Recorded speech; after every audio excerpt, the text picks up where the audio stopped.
Hello peeps, Julia Jordan, your favorite real estate agent out of beautiful Tomball. I'm here at an open house right now. No one is in the open house, so it's just me and my swinging rocking bench on this beautiful patio in the shade. I'm sharing with you about the question, should I buy now or should I just wait till fall when there is less competition? So glad you asked. I can come to you with 5 reasons why you should buy now. You can do whatever you want to do, but you asked me for my opinion, so here I am to share with you. First of all, I would ask you what makes you think like that. You say in fall there is less competition. People with kids, they try to move during summer vacation. That is true. But if you think you want to wait out summer and buy in fall, do you think other people had the same idea? Food for thought.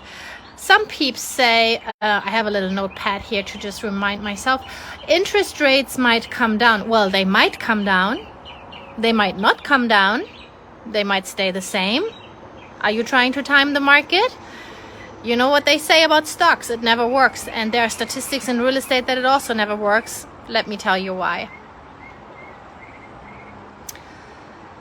Also, a thing is, when you buy in fall, what listings do we have in fall? We have those sellers that missed the bus in summer, and that's okay. There will be some. Everybody who had everything organized and together usually is on the market already now, is just getting ready, or is already sold or under contract. Mosquito. So what is left in fall? A little bit those overpriced listings that didn't sell, and maybe or maybe not, the seller gets the email to lower the price. Their listing is not competitive. No one wants to buy it. They can better the condition or they can better the price. Those are the 2 things. Most people don't want to do a total redo and a do-over of their listing.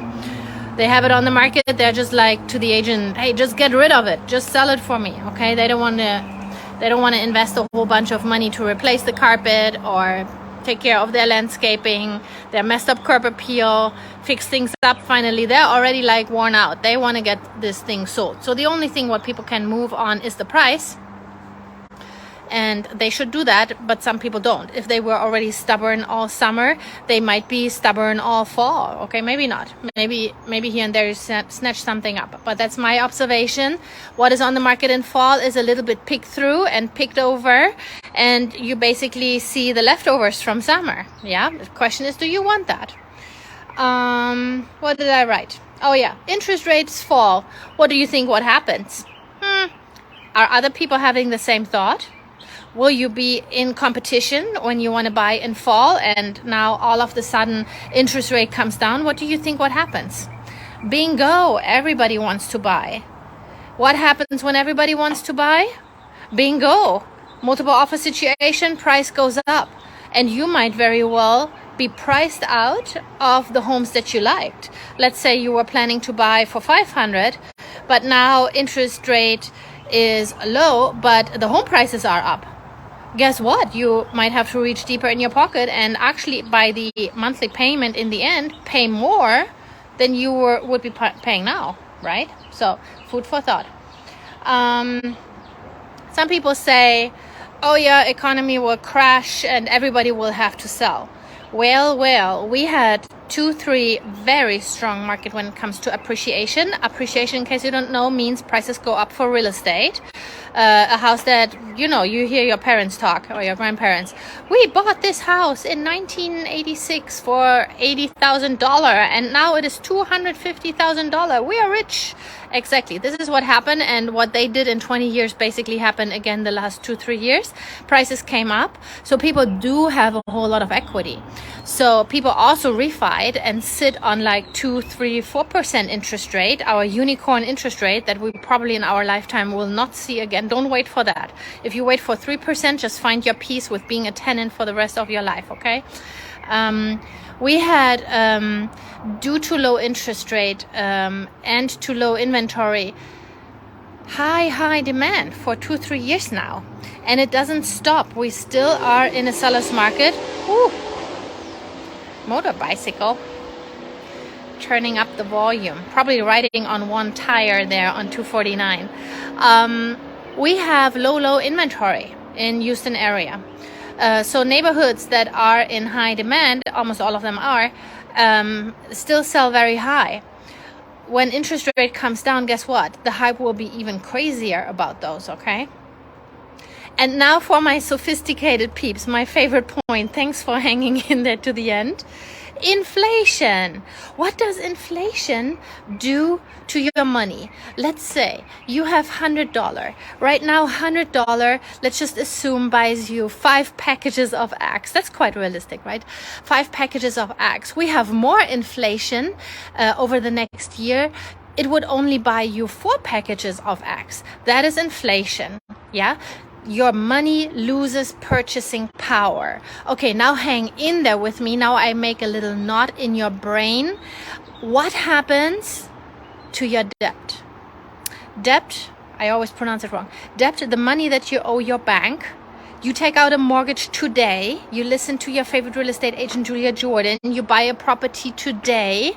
You start your mortgage. You don't complain about your interest rate because you get a free refi for the next 3 years anyways. So let's not whine about that. Let's find our peace. I'm on a high interest rate as well. I cry with you in private, okay? What happens to your debt? If your money inflates with your ag purchasing power, milk, cars, gym membership, all of that good stuff, what happens to your debt? What happens to the money that you owe the bank? Bingo, it inflates as well. The debt is losing its power as well. It will be easier to pay it back with future dollar. And newsflash, I don't want to rain on your parade. I love America. I love the tax system here and how we all can make money. And boy, has it worked for me. But why is the government actually totally okay with inflation? Because it inflates the government debt. And that's the only way for the government out. And that's why I personally believe we might even enter hyperinflation. You know, we had that. I'm German, so I can talk about my own history. We had that in Germany.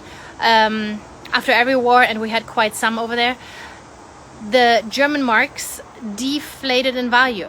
We had inflation. You would pay for a bread 1 German mark, and then you would pay 100 the next day, and then the next day you would pay 1,000, and all of a sudden you had issues to feed your kids. Yeah, you were happy when you had some backyard chickens laying you some eggs or something like that, like my grandma. Yeah, we always ate in my family. We still eat well. So that is inflation. And if you understand that, and purchasing power of your dollar and purchasing power of debt accumulated now compared to later, oh my gosh, it's like as genius as compound interest. And Albert Einstein said compound interest is the 8th world wonder. It is. And this morning I had a coaching with my MAPS mastery coach, and she's like, I just say compound interest, I don't need to get into it. And I'm like, no, Bridget, you don't have to. Got it. Compound interest is what made me rich. I'm not rich, but I'm very, very, very comfortable compared to where Germans in average are and have been. If you work hard in this country, it will always reward you. People love hard workers, and they love the American dream come true. For people that come legally and that contribute, yeah? I mean, like every country. Where was I? So inflation. Once you understand compound interest, compound inflation basically working for you, don't you want to accumulate debt now? I'm a very frugal person. I do not believe in wasting money at all, but taking out debt on something that is a future investment, especially if it is your primary residence. If it is your primary, hopefully we don't even talk about it. If you saw my squatter story and how tenants messed up some of my properties, you will be like, oh yeah, that supports the fact that we all should not be a landlord. Well, if you would see my net worth sheet, by the way, PS, extra tip, you all need to know your net worth or your minus net worth to get out of it. You need to know your numbers. Overall, it was the best decision ever to invest in real estate. And you don't need to be an agent for it. Have someone that you trust, vet them, have a CPA, have an accountant, have someone who looks at your numbers and knows how to take tax advantages and all of that good stuff. But real estate investing is still my very my very, very favorite thing. In Houston area, we have such high demand. I personally do not believe our market to crash, our prices to completely tumble, and completely tumble like 2008 means we're losing 30% value, 50% value. That would be considered a total crash. We're not going down to 5% of the value. We simply have too much demand, in my opinion. And people have good incomes. The majority of us has a good job. It's just our area. And regarding the news and CNN talked about the market, I compare the national real estate market, what they always talk about. Few of them are local. Listen to local news and be like using your brain. Don't let the propaganda scare you. But comparing the national real estate market is like watching the forecast for the national weather. What do I care? What is the temperature in Nebraska, or in Florida, or in California? I do not care. I watch the forecast for the Houston area for my little pocket, and when I want to know if a thunderstorm will come in and if I have to call my kids out of the pool, I will look at the very local forecast. I will not care at all for the national forecast. And that's a little bit like national weather. Like national weather, okay, today we have a 70 degree. You know what? That will not help you at all, because in Houston area we have 150 degree in the shade today, sitting here on that patio, I can promise you. So you need to talk to the local expert, get your local information, and then use some local brains on how to maneuver and where to invest your money. Okay, so if you ask me, should I buy right now or should I buy in fall? I tell you one thing. If interest rate comes down, prices go up. If prices go up, usually the government tries to get interest rate down. They always try to have us at a happy medium. The market always, like in a matter of a week, responds. Interest rate comes down, our listings sell. Interest rate rises. I have 2 right now that are sitting more than 2 weeks, and for me that's already long. I like to sell them in the first week if we can help it. But the market just imagine you ride a bicycle and someone puts a stick in your tire. That's how I feel like. Interest rate rose on us for a point. Now it's getting better already, but it just stopped it for a little bit. Stopped the hype that I tried to build up didn't work on 2 of them. Bummer. I need to learn to not be always winning, to just have to adjust, and then I'm winning again. But you should be buying now. And I just had clients like that. All the friends switched to after middle school, they switched to a certain high school, and he was zoned to a different high school. You know what the parents did, being awesome parents? They simply bought a house in the right district so he could stay with all his peeps. Boom, mic drop, being awesome parents, huh? Think about that. So if something like that is the case and you want to move, you don't want the interest rate, and you don't think you get for your house what you should get, and you don't want to pay for the next house what you think you should be only paying. But you know what? It's buying you the life that you want, for whatever reason. Or me, let's say I want my kids to stay in a certain school district, and I had a divorce, and I had to sell the house, and I had to buy a new one, and I bit the bullet, and I just bought that outrageous expensive house at outrageous expensive interest rate, because it is simply buying me the life that I want and following the priorities that are just super important for me. And education is, especially as a foreigner, and keeping my kids with all their peeps and with all their teachers that they love, and just in a super top rated school in Klein district, is just super important for me. So guess what? I'm here talking to you, getting more listings, finding more clients. But that is just important to me. I want to live where I want to live, and I'm willing to pay the price for it. And I can always refi later, and I do trust in appreciation, so I try to make a smart purchase. And the same for you. I don't know what is your plan. Maybe you want to have babies and you don't want to have babies in a rental. So get your house and refi later, and every month also calculate the rent that you're paying every month. Do that over a year, where you already missed out on the market. There was always one or the other, the chicken or the egg. Interest rate is low, but prices are high. Prices are low, but interest rate is high. Guess what? You will not get here's like pollen. You will not get the best out of both worlds, probably. Maybe, yeah, but probably not, because if that happens, you will have a whole lot of competition, and then prices go up. And this is the story you might give me the next 3 years, 4 years. And now you please calculate your average Houston rent. Let's say you pay rent $1,500, $2K. $2K would be how much a year? $24,000. you multiply that by 3-4 years. Ooh, boom, shakalaka. That's a lot of money, right? So you guys use your own imagination. What kind of life would it buy you to be a buyer now? Throw overboard all speculation of you being Mr. Super Expert real estate. I have not. No one in my millionaire real estate agent circle is. We all don't know. I should tell you, I know. We all don't know. We don't know where we will be in 2-3 years. What I do know, if you buy yourself the life that you want and realize dreams for your kids.